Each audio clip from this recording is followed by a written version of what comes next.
claridad. Y acá ustedes van a empezar a preguntar de qué se trata todo esto, qué relación tiene justamente con la actuación de una inmobiliaria, de un corredor público inmobiliario. Y precisamente de los postulados de esta ley que les comento, específicamente de las obligaciones, se deriva la responsabilidad penal del corredor. ¿Y por qué? Porque una de las obligaciones es publicitar de forma veraz el estado fáctico del inmueble. Y esto quiero que remarcarlo en negrita. Porque ya vamos a ver acá, les voy a empezar a darle algunos ejemplos, algunos antecedentes jurisprudenciales, donde diversas personas relacionadas a inmuebles fueron imputadas por el delito de homicidio culposo. Esto es mucho más común de lo que a ustedes les parece y lo que sale en los medios. Les voy a leer textualmente algunos extractos de la Cámara Nacional de Casación Penal. Por ejemplo, el primero dice: incurre en el delito de homicidio culposo el titular del inmueble en el que se desencadenó el luctuoso resultado disvalioso de la muerte de su habitante como consecuencia de la inhalación de monóxido de carbono emitido por la combustión de un calefón instalado de manera antirreglamentaria. Este es un antecedente del año 2014.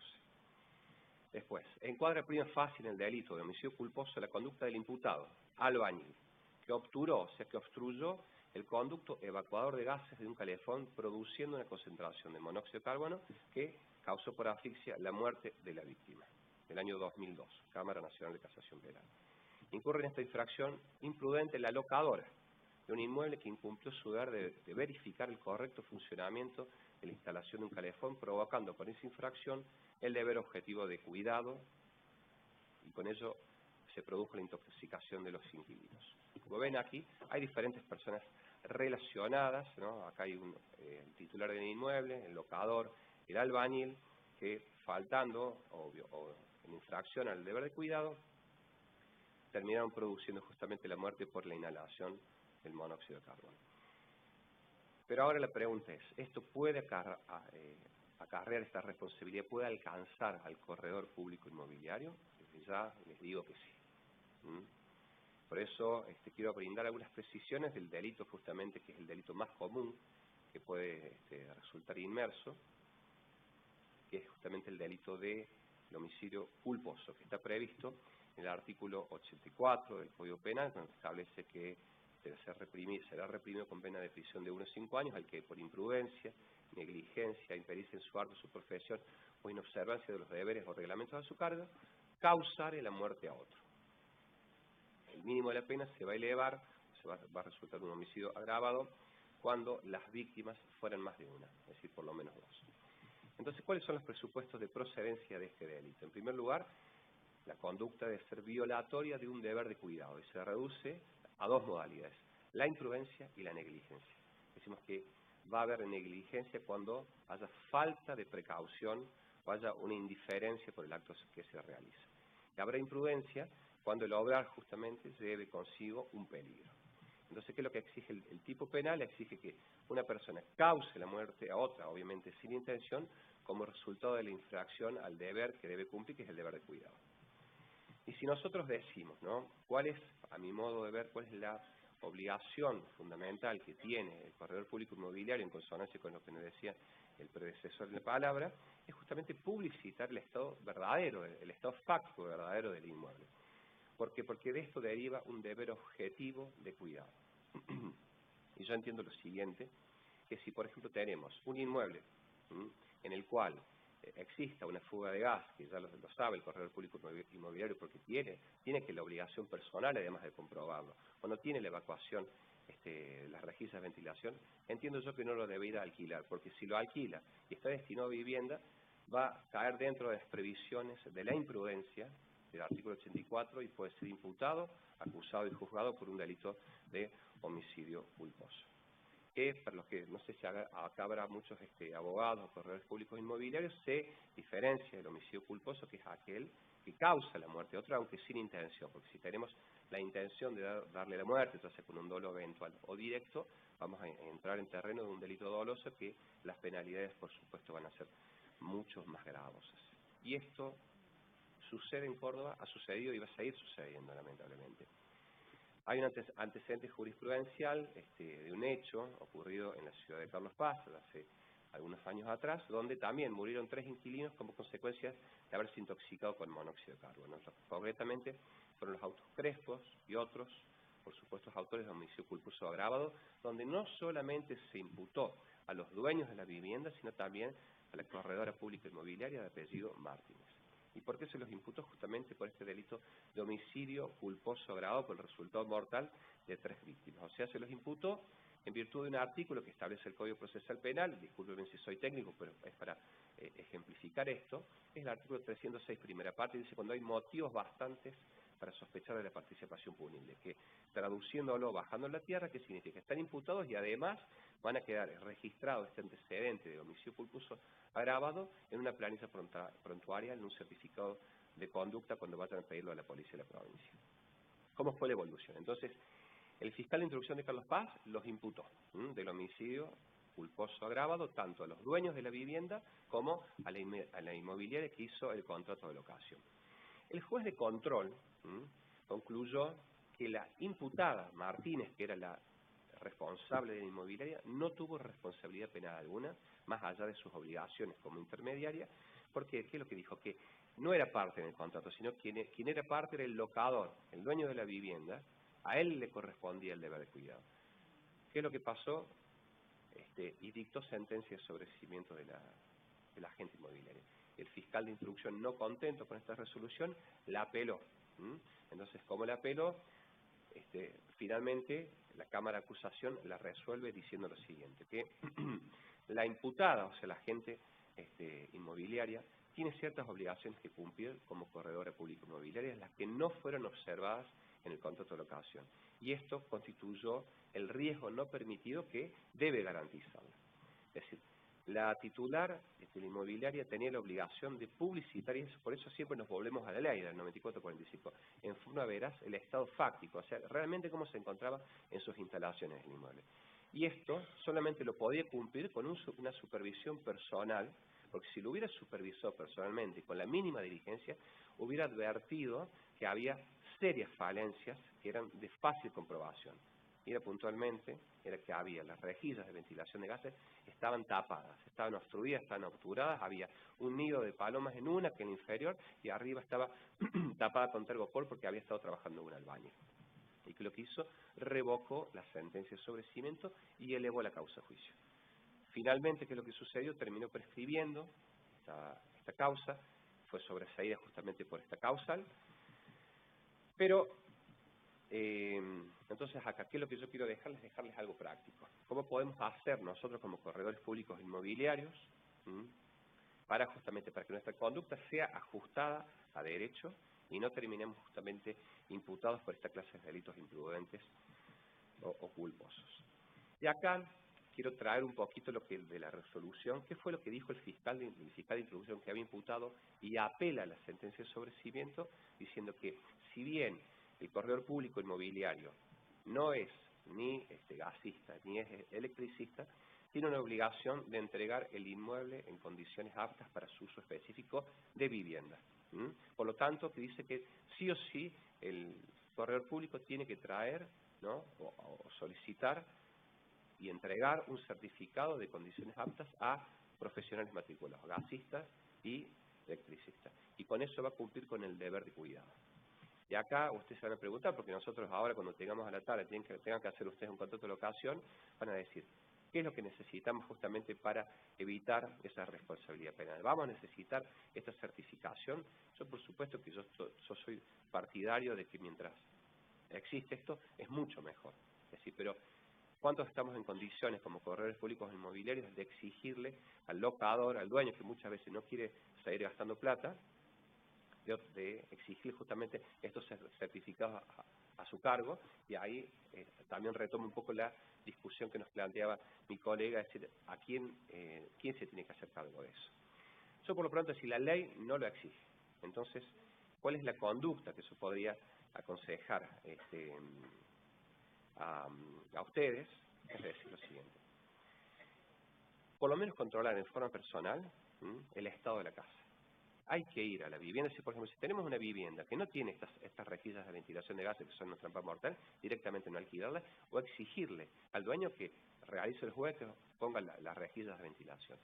En segundo lugar, ir justamente a la casa y corroborar antes de que el inquilino ingrese o el comprador ingrese a la vivienda, que no se encuentran tapadas ni se encuentran obstruidas. Y además, y esto como práctica, además, tiene que estar esto, entiendo, plasmado en una cláusula del contrato. Es decir, que revisado, constituido el corredor público inmobiliario, revisó que tienen las rejillas de ventilación aptas, no se encuentran tapadas, no se encuentran obstruidas. Y yo además, lo que haría, le sacaría fotos, lo filmaría y lo enviaría a los correos electrónicos, tanto del locador como del locatario, y todo eso que quede finalmente en el contrato. Eso que quede plasmado. ¿Y todo esto a fin de qué? A fin de obtener prueba documental. ¿Para qué? Porque si ante una eventual investigación penal, porque se desencadenó un delito de estas características, pueda ejercer su derecho de defensa material esta persona que está siendo denunciada o investigada, y de esta manera evitar justamente una imputación, que es lo que más mancilla el honor y afecta el buen nombre y honor de las personas. Otra cuestión que es sumamente importante, ¿qué sucede con las renovaciones automáticas, es decir, de los alquileres? Sabemos que tenemos, por suerte, algunas veces inquilinos buenos que son buenos pagadores, quieren continuar en la vivienda, entonces ¿qué se hace? Se hace automáticamente, se hace una renovación, y muchas veces, en la mayoría de los casos, no se va nuevamente a revisar el inmueble. Se cambia el precio, se cambian los garantes y la fecha y listo. Pero ahí no, yo entiendo que ahí tienen que hacer la misma operación. Ir personalmente al inmueble, sacarle fotos, quedar consignado en una cláusula expresa del contrato, que se sacaron fotos y se remitieron esta foto, esta filmación, en donde el estado fáctico en general y sobre todo esas rejillas de ventilación no se encuentran tapadas, porque eso va a diferenciar de una muerte, ¿no?, o de que el inquilino sea con vida. Y esto no solamente porque lo primordial, que es justamente la vida del locatario, sino además tiene que usted proteger al locador como su cliente, y además obviamente la responsabilidad profesional del corredor público inmobiliario. Yo creo que con estas poquitas cosas, en riesgos tan grandes y tan comunes, con estas poquitas cosas se puede revertirlos y evitarlos. Bien, eso con relación, creo que al delito quizás más común que nos podemos encontrarnos inmersos en esta actividad de intermediación de inmuebles. Y acá quiero traer a colación otro tema que no tiene que ver con un aspecto penal, pero sí tiene que ver con sanciones que no son propias del sistema penal, sino que son propias de la Ley de Defensa del Consumidor. Y con esto me voy un poquito del tema que me he convocado, pero es bastante interesante. Es decir, si bien la actuación del corredor público inmobiliario no encuadra en el rol de proveedor, por el cual atraería justamente la Ley de Defensa del Consumidor, ya que se trata de profesiones liberales que requieren un título universitario, están matriculados en un colegio profesional, cuando este corredor inmobiliario va a adquirir la calidad de proveedor, cuando actúa como empresario de intermediación inmobiliaria. Y aquí sí va a quedar dentro justamente de las previsiones de esta Ley de Defensa del Consumidor, con las consecuencias que a continuación les voy a decir. Siempre y cuando este proveedor se dedique a comprar o vender estos inmuebles destinados a vivienda. ¿Y cuál es? Es decir, tiene que haber una organización empresaria por parte de este proveedor o corredor inmobiliario. ¿Y cuál es la consecuencia? Entiendo importante, que tiene que ver también con este aspecto que estoy hablando de las sanciones penales, que justamente va a ser pasible, o puede ser pasible de condenas, ¿no? La condena del daño punitivo que está establecida en el artículo 52 bis de la 24240, que no es una sanción propia del derecho penal, pero sí de la Ley de Defensa del Consumidor. El TCJ, el Tribunal Superior de Justicia de Córdoba, en los autos de Filipo, ya confirmó la constitucionalidad de esta multa civil, este daño punitivo, y entendió que la responsabilidad civil asume una función que es tripartita, o sea, que es preventiva, que es reparatoria y además que es punitiva. ¿Y qué es lo que se persigue cuando aplica justamente un daño punitivo? Es un castigo que se le aplica al dañador justamente, es decir, cuando hay una falta grave y además tiene una conducta, o sea, tiene una finalidad disuasiva, o sea, que deje justamente de realizar estas conductas y además que sea disuasiva para el resto de la sociedad. Sería algo así como si hacemos un parangón con lo que es la prevención general y especial del derecho penal. O sea, no, para que no lo cometa más el autor ni para que la sociedad no imite ese ejemplo. Bien. ¿Cuándo se van a aplicar este daño punitivo, esta sanción civil? Bueno, obviamente cuando el proveedor, que puede ser, como les digo, un corredor público inmobiliario, cuando actúa como empresario, haya incurrido con alguna de sus obligaciones. El deber de cuidado, el deber de seguridad, o sea, haya tenido un abuso contractual con el consumidor. La parte perjudicada debe, obviamente, requerir la indemnización, se aplica gradualmente la sanción, y la pena es independiente de otras indemnizaciones que puedan corresponder. Además se ha fijado un tope máximo de 5 millones de pesos. Bien, eso es como para tener un pantallazo de lo que también otras de las sanciones, además del derecho penal, existen, que obviamente que están en la Ley de Defensa del Consumidor. Y por último, les quiero contar con relación a esto que recientemente la Cámara Octava, que hay un fallo que es Kesselman contra Euromayor, en el cual esta empresa que actuaba vendiendo justamente inmuebles desde una organización empresarial, o sea, vendía lotes, fue condenada por daños punitivos al valor de 75.000 pesos por la demora, la imposibilidad justamente de la consumidora de obtener tiempo y forma su lote y además por la conducta totalmente indiferente y desaprensiva del vendedor justamente. Eso es como para tener un pantallazo para que ustedes sepan que existe. Bien, y por último, y continuando con las noticias de actualidad, vamos a volver un poquito al derecho penal, que también nos podemos encontrar inmersos si nosotros somos corredores públicos inmobiliarios, que estamos asesorando, nos estamos ocupando de las operaciones de una desarrollista inmobiliario, que es lo que ha sucedido y salió la noticia en el día de ayer, en el diario Perfil, y se elevan a juicio a miembros de la familia Ribeiro por estafas y asociación ilícita por 8 millones de dólares. No sé si lo han leído o no, les leo un poquito la noticia y vamos a después analizar un poco la figura. Dice, son 9 los acusados de asociación ilícita y estafas. La instrucción comprobó que cobraban las ventas de departamentos sabiendo que no los construiría. Dice la fachada, al elevar la causa a juicio, dice que confeccionaron y presentaron planos, montaron oficinas, desplegaron una agresiva propaganda publicitaria, otorgaron recibos, fingieron rendir cuentas de manera regular y lograron generar en la comunidad en general la convicción de conformar una sólida empresa constructora familiar. Bien, entonces todas estas personas, además que están con una prisión preventiva, que repito acá para hacer ciertas precisiones técnicas, ellos gozan de un estado jurídico de inocencia, porque por más que estén imputados, rige justamente este principio de inocencia, y hay una medida cautelar, por lo cual se entiende que ellos pueden entorpecer la investigación o darse la fuga, por los cuales están detenidos bajo una prisión preventiva, pero ya hay una elevación a juicio, por lo cual ya va a entender una Cámara que para lograr justamente una condena van a necesitar una certeza absoluta.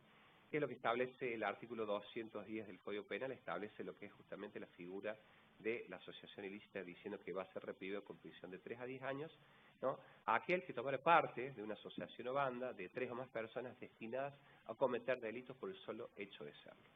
Y esto no es para que ustedes se asusten y dejen de trabajar como corredores públicos inmobiliarios, pero hay que tener ciertas previsiones.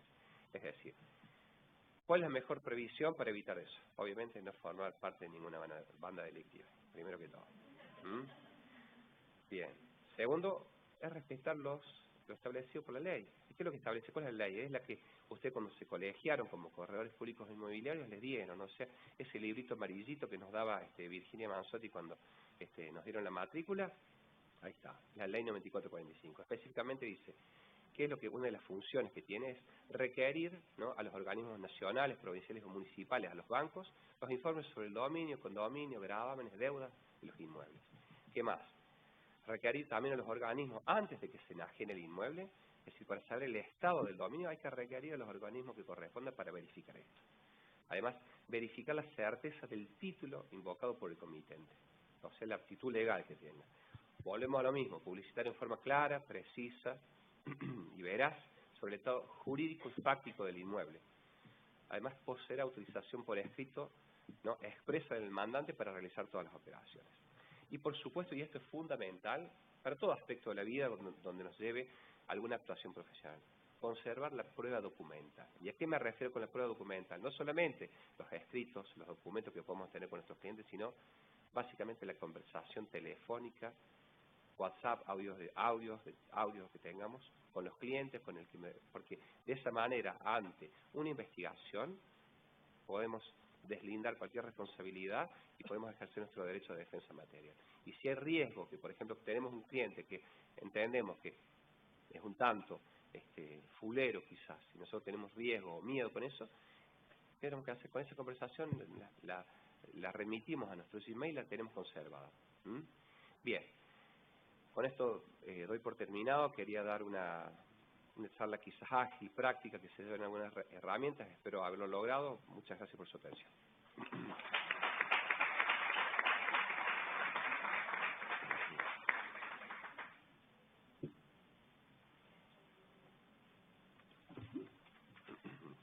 Bueno, agradecemos a los disertantes. Habilitamos para no más de 2 o 3 preguntas. Antes les cuento cómo va a seguir un poco la jornada. Va a haber un pequeño coffee, vamos a hacer un corte y al regresar le damos continuidad de corrido a los 2 paneles que nos quedan. Habilito para algunas consultas a los disertantes. Acá hay una.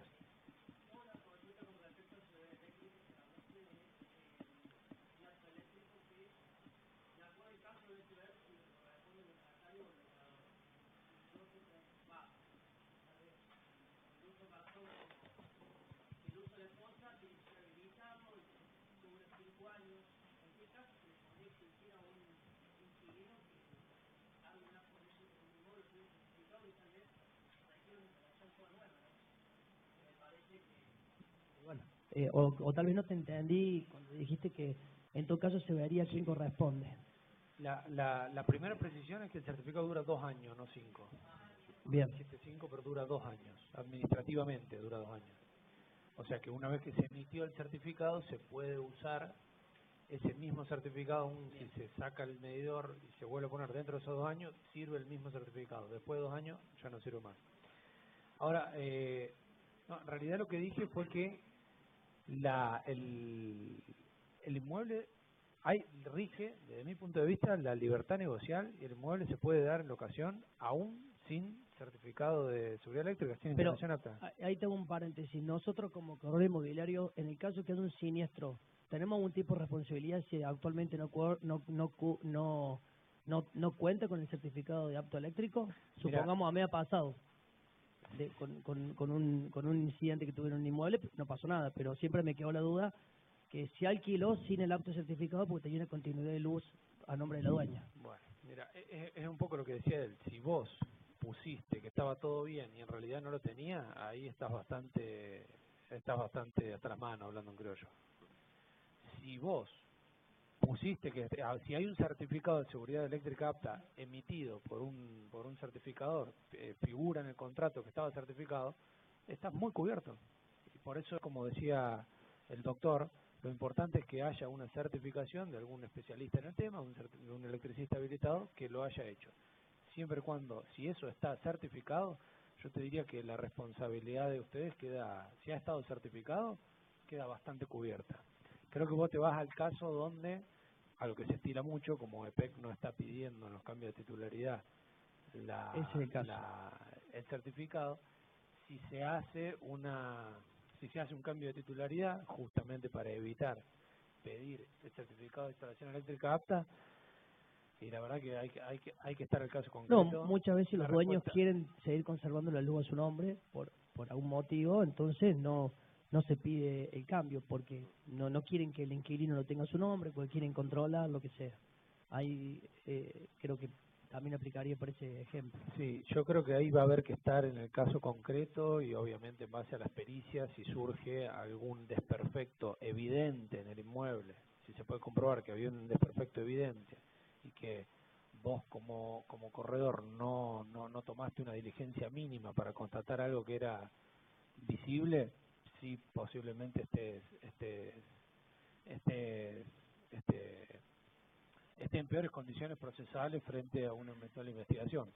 Yo por ahí en lo que insisto que con el tema de la ley de seguridad eléctrica, la responsabilidad penal y la responsabilidad civil vienen dadas por los códigos de fondo. los delitos están previstos en el Código Penal, la responsabilidad civil está prevista en el Código Civil. En realidad la ley no modificó las responsabilidades, los factores de atribución, la extensión de la indemnización que corresponda, no se modificó. Sí, ¿qué digo yo? Preconstituye prueba, dicho así, preconstituye prueba, o sea, está diciendo quién se hace cargo de que esa instalación estaba bien o no al momento de la contratación o a futuro para el momento del hecho. Sí, creo que el caso tuyo es bien puntual y no me queda otra respuesta que decirte que habrá que estar bien a las circunstancias de modo y tiempo y lugar del inmueble, del caso concreto. No sé si... ¿Había una pregunta más allá al fondo?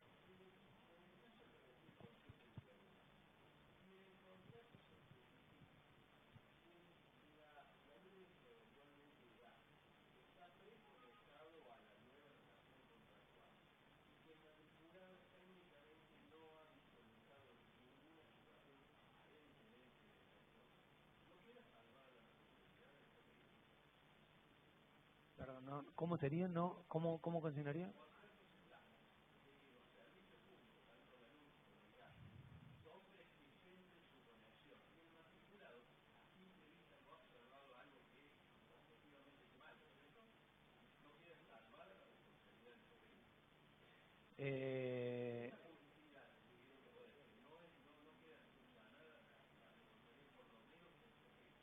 Sí, obviamente que lo tenés que haber hecho, y sabemos todos que en los contratos de locación hay muchas cosas que dicen que en realidad no lo dicen, o en realidad no están tan claras, porque tampoco es que porque escribamos algo que en realidad no pasó, nos vamos a quedar cubiertos. Yo digo que pasó esto, pero yo entiendo tu situación, es que es hacerle firmar a las partes que ha sido verificado. Por lo menos como un elemento para mitigar la responsabilidad sí va a servir como un elemento para mitigar. Está bien que conste en el contrato que la revisión que se hizo. De todas formas, está bien, para evitar el certificado, sí existe, sí dice que las instalaciones están en perfectas condiciones.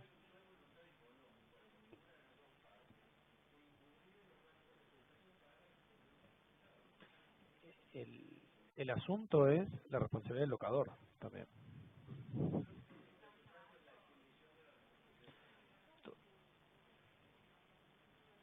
Yo como consejo con esto, si ustedes están asesorando justamente a un locador, para evitar cualquier responsabilidad, yo digo desde la óptica penal sobre todo, es un certificado. Es decir, eso es como lo máximo. Si en el caso de que no se quiere, bueno, queda sentado. Perdón, yo muchas veces digo, esta ley tiene que ser vista por los corredores inmobiliarios como una amiga, o sea, porque lo que logran es, yo sé que después es muy difícil porque con la crisis que hay, ¿quién te va a hacer la instalación? ¿Quién va a gastar la plata para que esté acorde? Pero, digamos, antes de la sanción de esta ley, la responsabilidad era la misma. No es que esta ley cambió algo, no cambió nada. O sea, si hubiese pasado un mismo hecho y ustedes hubiesen intervenido antes de esta ley, la responsabilidad era la misma. Lo que sucede ahora es que es más fácil determinar quién intervino. Y si cumplió con el reglamento específico, el incumplimiento del reglamento para darle culpabilidad de una ley vigente que no respetó. Entonces ahí sí hay un factor reprochable al... Tenemos dos preguntas más. Al fondo, que me hacen seña, y la última acá para cerrar, que nos tenemos que ir al corte. Es un poco más sobre lo mismo, en realidad. Pero bueno, hay en algunos casos en los que se alquila un inmueble que el propietario no quiere abonar lo correspondiente a un certificado, y el inquilino toma conocimiento, o nosotros como corredores inmobiliarios podemos ponerlo en conocimiento expreso, que no cuenta con los certificados correspondientes. En ese caso puntual, que creo que más o menos hace en relación todo, nosotros, dejando expreso que no cuentan con los certificados correspondientes o que no se encuentra bajo la última normativa vigente, el CPI queda exento frente a ese caso en el que el propietario desista por contrato y el inquilino acepte por contrato y el CPI lo deje mencionado. ¿Cuál es la responsabilidad del CPI? porque nosotros, digamos, perdón, ¿no? Nosotros en muchos casos creo que por lo menos nuestros colegas se enfrentan a situaciones en las que el propietario no quiere y que nosotros la herramienta, tenemos dos herramientas, o damos de baja el inmueble y el propietario, o en su defecto ponemos en conocimiento al locatario. Bien. Yo te voy a responder desde la óptica penal. A los fines penales no quedas exento, porque si tiene que ver con la imprudencia, vos igualmente, vos alquilas algo que está realmente, que cualquiera se electrocuta, cualquiera se intoxica con gas, tiene que ver con la imprudencia. A los fines penales no quedas exento. Perfecto. Bueno, la última acá adelante y tenemos que cerrar. Discúlpenme, pero tenemos que cerrar.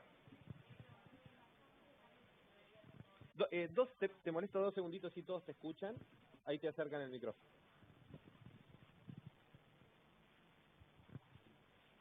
Quería preguntarte, en los casos de cambio de titularidad, como estaban hablando antes con la primera pregunta, ¿conviene expresarlo en el contrato, que quede eso estipulado? Digamos que el locador y el locatario fundamentalmente sabe que se va a hacer un cambio de titularidad, lo cual implica un no certificado eléctrico.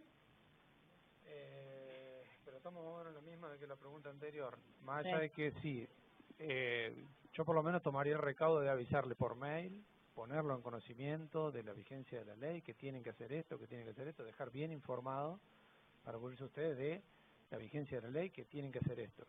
Y en el contrato es muy difícil asesorar así en abstracto, hay que ver bien los casos. Y en el contrato sí, obviamente que si me preguntás es mejor, pero no te va a eximir de responsabilidad, es mejor que conste. Por lo menos es una ayuda, digamos. Claro.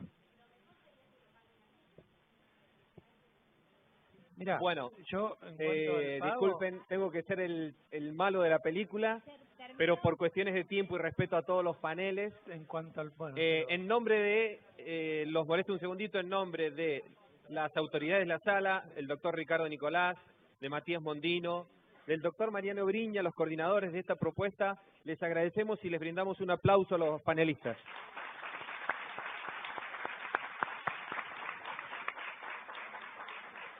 Agradecemos también el acompañamiento del Banco Roela para esta actividad. Les cuento que al finalizar la jornada no se retiren. Nos han acercado importantes premios para sorteo, así que no se lo pierdan. Hacemos un coffee de no más de 10 minutos y volvemos.